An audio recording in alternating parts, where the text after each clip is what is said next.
So if we've got any engineering students in here, there's a lot of great research you can do with hemp. The tensile strength of hemp fiber is a very long, strong fiber. It can be used in composites and things like, so you can develop some really strong composites for airplanes or cars. The harvesting technology was really piss poor. Sorry, pardon my language, but like this is an old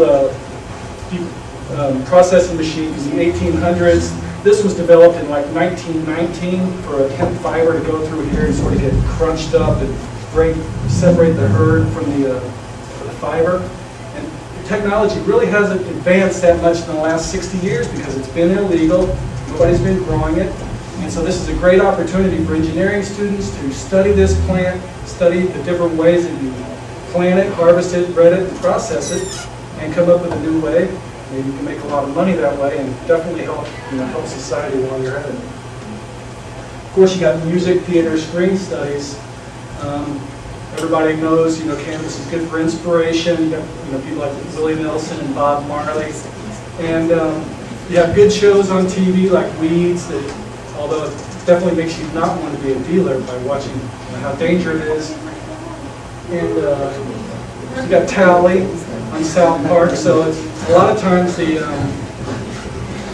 portrayal of cannabis users is negative in the media, but it's it's changing. But so if you're in one of these if you're in theater, musical, screen arts, something like that, write a play, do a musical. There's a lady that just came out with a hemp musical. It's going to be showing or doing in Harvard in May, the Cape County Hemp Wars. So, write a play, write a musical, study the influence of cannabis on music, theater, arts.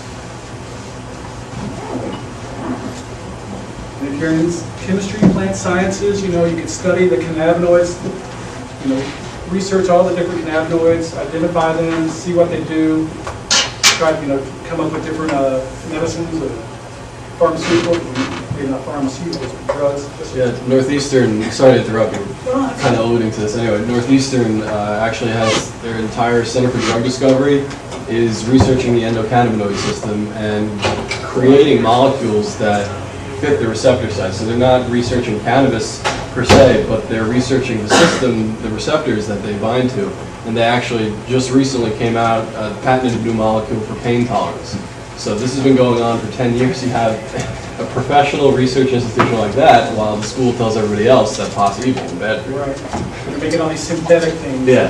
Fit with the receptors when we have the real deal right here. But we're coming around, people are coming around to it, but I think that research is probably a good building block for additional research in this area.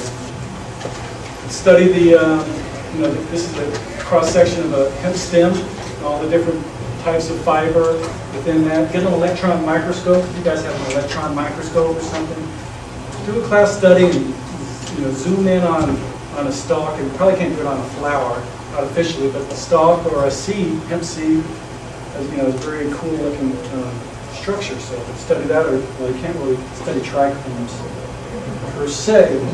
Innovation and entrepreneurship. Start a company, invent something. We got hemp milk is out there now. That's a really great product. That's one of the new things. It's a lot better for you than soy milk or rice milk, and it's really tasty. So have hemp milk, hemp logs. These things you put them in your wood burning stove. I'm sure people have heard about the Hempest. There's stores around here in Massachusetts. A lot of hemp clothing and things like that. The first one over the hill, though, I do want to mention, this is a war on drugs, and again, this is a marathon, not a sprint, but as in a war, the first people over the hill, a lot of times are the first ones to die. So keep that in mind when you're starting a company. It's very hard because, the prices are so high because of this whole economies of scale. So keep that in mind. Don't try to do everything at once, but only bite off what you can chew. And keep that in mind. You don't want to overextend yourself, start a company, and then fail, and then you get really depressed about it. So. Women and gender studies. This is a good topic. This is in World War II up in Minnesota, where women were working in a mill that was processing hemp fiber, so they have all this hemp here. World War II women did took up a lot of slack when men were overseas doing a lot of the manufacturing. And of course, during the reefer madness phase, women were used as objects to, show the evils of marijuana. So you can study that and see, why was marijuana made illegal? Was it a big conspiracy, like some people say, with Hearst and DuPont, or was it to keep the Mexican population down? Figure that out. I was just going to say, I think it's kind of hard for women who are studying like women in industry a lot of times to break into the movement or the role of drug movement, because I mean we have like this type of a thing. So do you have any suggestions on what women who want to change that kind of thing can do? Other than lead by example, or I agree that High Times does have a lot of the. That's how they make their money with like the advertising. And that's fake, that's fake pot too. It's not even real pot. It's just catnip or whatever. Yeah, a lot of times that is tied together. The sexuality with the drug, maybe it's because it's sort of mystique. Yeah. But we need women too. So I was so disappointed at that I think it was Ethan Nadlemann said that women oh, right, always percentage. Sort of like back this. I was surprised at that. Their reporter general. Wait, what was that? Ethan said that percentage of women that are, against prohibition It's only like is 30%. less, 35%, as opposed to men like 50 or something like that. So it's just. Yeah, wasn't that the same, I don't know where Stacy is, wasn't that the same came with prohibition with alcohol? Like the mothers were also there with the That's pro-prohibition and then. The temperance movement, yeah. So maybe that's why, because the mothers protecting their, it's always that, what about the children, aren't they? Yeah, but then it came out like during that Save the Children was like a whole mother's movement. Yeah, so they used it for themselves. So we need to use it for ourselves to convince women to protect the children by legalizing drugs. More on economics, we have medical marijuana. If marijuana was legal, how cheap would that be compared to all these expensive pharmaceuticals that have 10 million side effects? This isn't cannabis, but it's still relevant. The whole prohibition of poppies from Afghanistan, in my opinion, we bought that poppy crop and took it off the market. I think that really changed the dynamic in Afghanistan. And look at the economics of how much does it cost to arrest, convict, incarcerate, and probate all of these nonviolent drug users. It's just amazing the resources that involved with that. So there's Jeffrey Myron, economist from Harvard, who's talking about the economics of prohibition and how expensive it is. So, add data to that body of work and show how expensive prohibition is. Legal studies. This is my SSDP slide. Look at politics of prohibition. Why is it the third rail of politics? Politicians, even Obama's glib answer a couple weeks ago, laughing off that marijuana question, he won't touch it, because he knows, that's branded.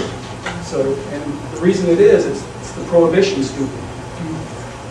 Ask any question about prohibition. Why can't farmers grow their crop? Why can't patients get their medicines? Why can't normal Americans be free?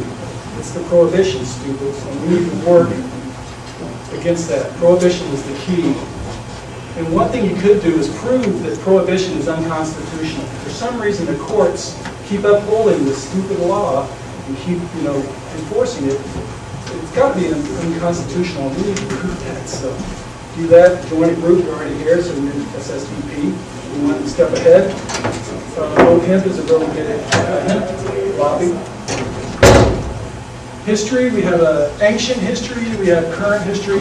Ancient civilizations grew hemp. Art history is full of hemp.